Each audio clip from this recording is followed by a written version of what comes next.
You know, from vengeful spirits to tragic figures, ghost stories have fascinated us forever.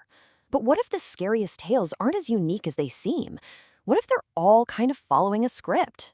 Well, today, we're pulling back the curtain to show you the common blueprints behind the world's most infamous hauntings. It's that feeling, right? You're by yourself, it's totally quiet, and then there's a noise, and the hair on your arms just stands up. It's that little thought in the back of your mind that maybe, just maybe, you're not as alone as you think you are. Now, for most of us, that feeling, it goes away. But there are certain places around the world where that feeling is a permanent resident. So let's dive into the stories behind these locations, where the unexplained isn't just a moment, it's part of the architecture.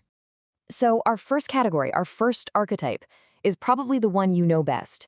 It's the haunting that comes from a single, deeply personal, and yeah, often violent tragedy. This is where a really powerful, painful emotion seems to get literally imprinted on a place.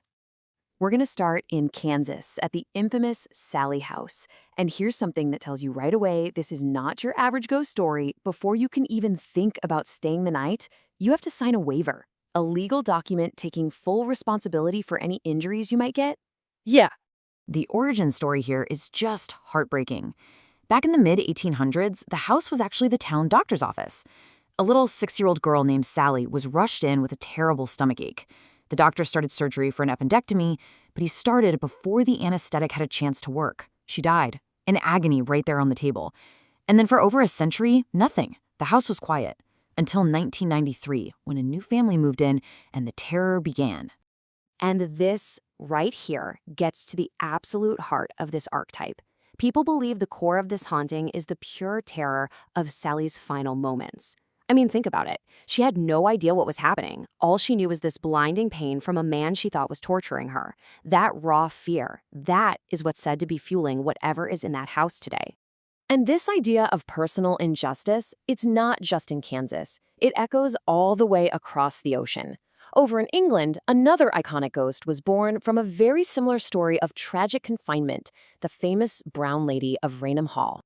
So Lady Dorothy Walpole, she was a big deal, sister of the Prime Minister, but her husband was known to be a violent man. He accused her of having an affair, and his punishment was to lock her away inside Raynham Hall. She was never allowed to leave again.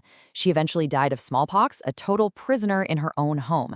And, just like with Sally, more than 100 years went by before people started seeing her ghostly figure, which led to one of the most famous and debated ghost photographs ever taken.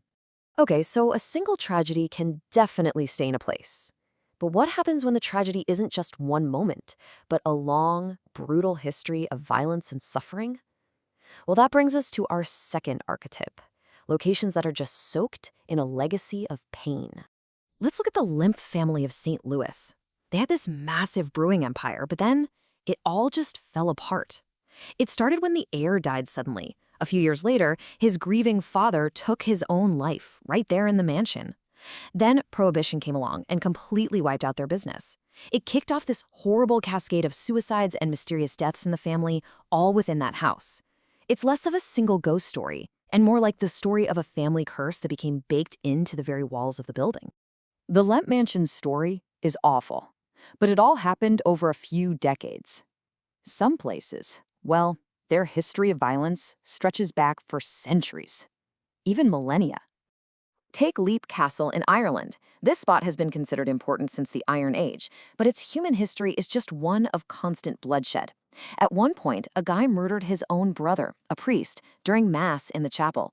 But the most horrifying thing was found in the early 1900s. They discovered an oubliette, basically a dungeon where you'd be dropped through a trapdoor onto giant spikes below. They found the remains of hundreds of victims down there. The sheer scale of that horror is why so many believe the place is swarming with spirits, including a terrifying non-human entity people just call the elemental. So we've gone from a single room to a family mansion to a whole castle. But what happens when the violence and suffering are so big, so widespread, that it's not just a building that's haunted, but an entire community? 2,500. That's how many people, all at once, just up and left the town of Jazirat al-Hamra in the UAE back in 1968. The people who live there, a tribe of pearl fishers, had put up with generations of conflict. Eventually, they just accepted an offer to move somewhere else, abandoning everything.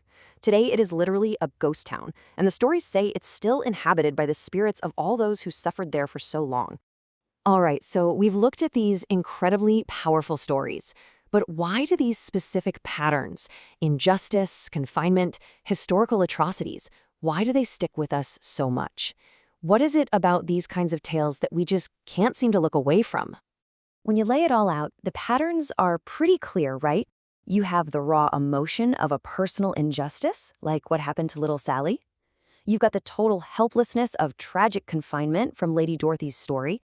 You see the compounding misery of a family curse at the Lemp Mansion, and then the crushing weight of historical atrocity that defines a place like Leap Castle. Maybe these blueprints just work because they tap into our deepest fears. The fear of being wronged, of being trapped, and of history's absolute worst moments refusing to stay buried. So for a final thought, let's look at a place that kind of combines both personal tragedy and immense historical weight. It's not some remote castle, it's a global seat of power, and what a lot of people consider one of America's most haunted houses, the White House. Of course, the most famous ghost there is Abraham Lincoln, who's been seen ever since he was assassinated. And listen to who the witnesses are. We're not talking about just anybody. We're talking about multiple U.S. presidents, Truman, Roosevelt, Reagan, their families, and even world leaders like Winston Churchill. They all claim to have either seen his ghost or felt his presence in a very real way. But the strange thing is, the sightings seem to just stop around the 1980s. So that leaves you with a pretty chilling question. Does that mean a spirit with so much unfinished business has finally found peace? Or is a ghost that's tied to the very soul of a nation just waiting for the right moment, and maybe the right person, to make his presence known all over again?